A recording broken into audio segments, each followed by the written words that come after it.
Grosse journée au bureau alors qu'on visite le pont de la 172, le pont qui en fait est au-dessus de la rivière aux Vases entre Chicoutimi et Shipsha. Les travaux ont débuté il y a presque un an et le pont devrait être en service d'ici juin 2026. C'est un pont qui fait 67 mètres de long par environ 13 mètres de large. Puis vous voyez, là, il est en pente légèrement, là, à peu près un peu plus que 2 de pente. Puis pour permettre l'écoulement des eaux, là, il est également en pente de chaque côté, là, ce qu'on appelle une couronne.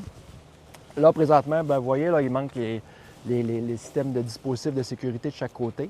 En dessous de ça, on va venir là, un petit peu sandblaster la dalle, comme on appelle, puis mettre une membrane d'étanchéité, puis faire le pavage par-dessus pour pouvoir compléter les approches, puis le mettre en service. La route 172 est fermée depuis 2023 à la hauteur du pont de la rivière aux Vases. Un chemin provisoire a été réfléchi par le MTMD depuis tout ce temps et c'est le chemin Adélard.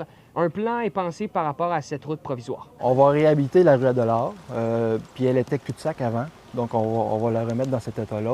Le pont temporaire va être démantelé. Il va être stocké dans des containers, puis va pouvoir être réutilisé là, aux besoins du ministère. 3 ans a permis vraiment de faire nos études géotechniques, notre conception, les appels d'offres. C'est un contrat qui a débuté le 21 juillet 2025, puis qui s'est échelonné sur 36 semaines, puis on respecte les échéanciers là, avec l'entrepreneur. Un projet d'environ 8,6 millions de dollars. Il faut mentionner aussi qu'il y a environ 5 700 automobilistes là, qui vont traverser ce pont-là selon les statistiques là, du MTMD, selon le débit journalier moyen annuel. Ça, on voit l'embouchure, là, jusqu'à le travailleur est présentement, là, c'est à peu près le bout de l'ancien ponceau qui faisait 100 mètres de long jusqu'à l'autre bout, à l'autre côté. Puis le ponceau, justement, il était plus large que ça. Là. Il venait de chaque côté. 11,5 mètres de large, là, il y a une maison rentre dedans. C'était assez imposant comme ponceau.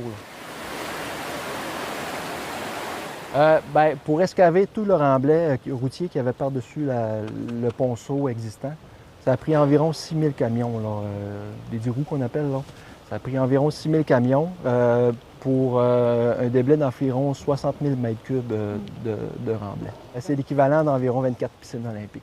Ouais. À Saguenay, Étienne Ouellette pour Nouveau Info.